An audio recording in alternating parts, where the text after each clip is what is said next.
Sir, इसमें jointness एक साथ दिखाई दी, आपने खुद भी कहा, और जॉइंट एफर्ट दिखाई दिए। होल ऑफ नेशन अप्रोच जो है उसका क्या फ़ायदा इसमें मिला और इससे हमने क्या अचीव किया? पाकिस्तान की तरफ से अलग अलग ड्रोन आ रहे थे, आपके OR के अंदर पूरा भरमार हो रखी थी, आप उसे काउंटर कर रहे थे, एयर डिफेंस सिस्टम आपका मजबूती के साथ खड़ा था। देखिए, ये जो लड़ाई है, लड़ाई मिलिट्री की नहीं है, लड़ाई देशों की है। और देशों की लड़ाई तभी होती है जब मेरा नेशनल इंटरेस्ट को कोई दूसरा देश उसके अंदर बाधा पड़ती है, तो मेरा नेशनल इंटरेस्ट को रोकता है, तो फिर देश आपस में लड़ाई लड़ते हैं और लड़ाई के रूप अलग अलग हो जाते हैं। और ये होल ऑफ नेशन अप्रोच आज से नहीं है, इवन पुराने हमारे ग्रंथों में लिखा है, आचार्य चाणक्य ने कहा था, ये किसी भी युद्ध में एक राष्ट्र की एकता सबसे बड़ा हथियार है।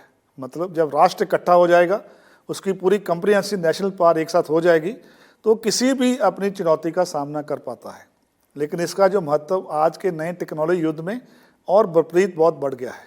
पहले टेक्नोलॉजी कम थी तो मिलिट्री का ही ज़्यादा रोल था, लेकिन आज के दिन टेक्नोलॉजी और वार फाइटिंग के रूप बदल गए हैं। अब लड़ाई के रूप कैसे बदले हैं? लड़ाई आप बिना कॉन्टैक्ट से लड़ाई हो रही है, जिसको हमने नॉन कॉन्टैक्ट वारफेयर का नाम दिया है। उसके अंदर cyber, information, electronic monitoring system, EW systems, trade warfare, ये सारे नॉन कॉन्टैक्ट वारफेयर के तरीके हैं, जिसके साथ कोई भी दुश्मन देश अपने दूसरे पड़ोसी दुश्मन को दबाने की कोशिश करता है। फिर कॉन्टैक्ट वारफेयर में बहुत से दूर से टारगेटिंग हो गई है, प्रिसीजन टारगेटिंग आ गई है, और बहुत सी नई टेक्नोलॉजी आ गई जिसके साथ इसका टारगेटिंग सिस्टम बदल गया है। दूसरा, टारगेट किसको कर रहे हैं? पहले देखिए, ओनली मिलिट्री का टारगेट होता था। जब लड़ाइयाँ चलती थी मिलिट्री टारगेट किया जाता था। लेकिन आज के दिन आप देखो, रशिया यूक्रेन के अंदर और हमास की और इजराइल की लड़ाई के अंदर सिविलियंस को भी टारगेट किया जा रहा है, इकोनॉमिक इंटरेस्ट टारगेट किए जा रहे हैं। इसके अलावा देश की जो विकसित होने की जो भी कोशिश, उसको टारगेट किया जा रहा है।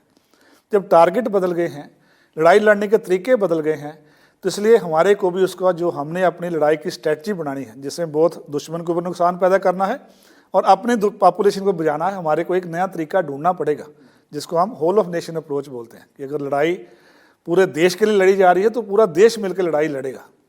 तो अगर इसको समझने की कोशिश की जाए तो होल ऑफ नेशन अप्रोच को हम डाइम PT एक शॉर्ट फॉर्म में बोल सकते हैं। डाइम मतलब diplomacy, information, military, economy, political और टेक्नोलॉजी। अगर ये 7-6 सेगमेंट मिल जाएंगे तो हम लड़ाई के अंदर पक्का विजयी हो जाएंगे। अभी ऑप्शन 2 में देखिए इसका कैसे इस्तेमाल किया गया।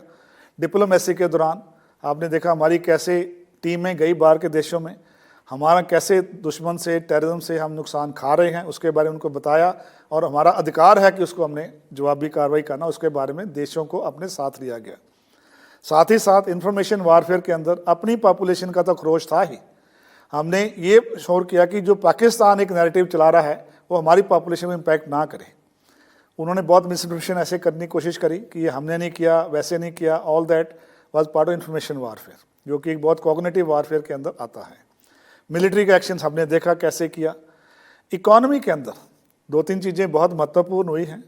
इंडस वाटर ट्रीटी जो आपको पता है, उसको हमने हेल्ड इन अबायंस कर दिया गया है, और ये भी बताया कि पानी और खून एक साथ नहीं बह सकते, और इसका बहुत बड़ा इम्पैक्ट होगा हमारे दुश्मन देश के ऊपर अगर वो अपनी इस पॉलिसी को नहीं बदलता है। तो एक उसको इंडिकेशन कर दिया गया है। साथ ही बोला गया है ट्रेड और टेरर एक साथ नहीं चल सकते, क्योंकि हम पड़ोसी देश हैं।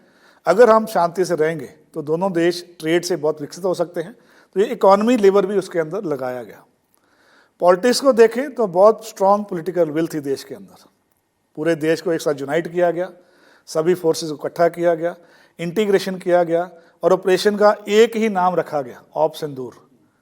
चाहे वो आर्मी, नेवी, एयरफोर्स, इंटेलिजेंस, सब के लिए एक ही नाम था, ऑपरेशन सिंदूर। तो ये पॉलिटिकल स्ट्रॉन्ग विल का मैसेज यहाँ से निकलता है, और फ्री हैंड मिलिट्री को दिया गया इसके अंदर ताकि आगे चले जाए। टेक्नोलॉजी, हमारे देश ने पिछले 10 साल से कोशिश कर रहा है आत्मनिर्भरता डिफेंस सिस्टम के आने के लिए।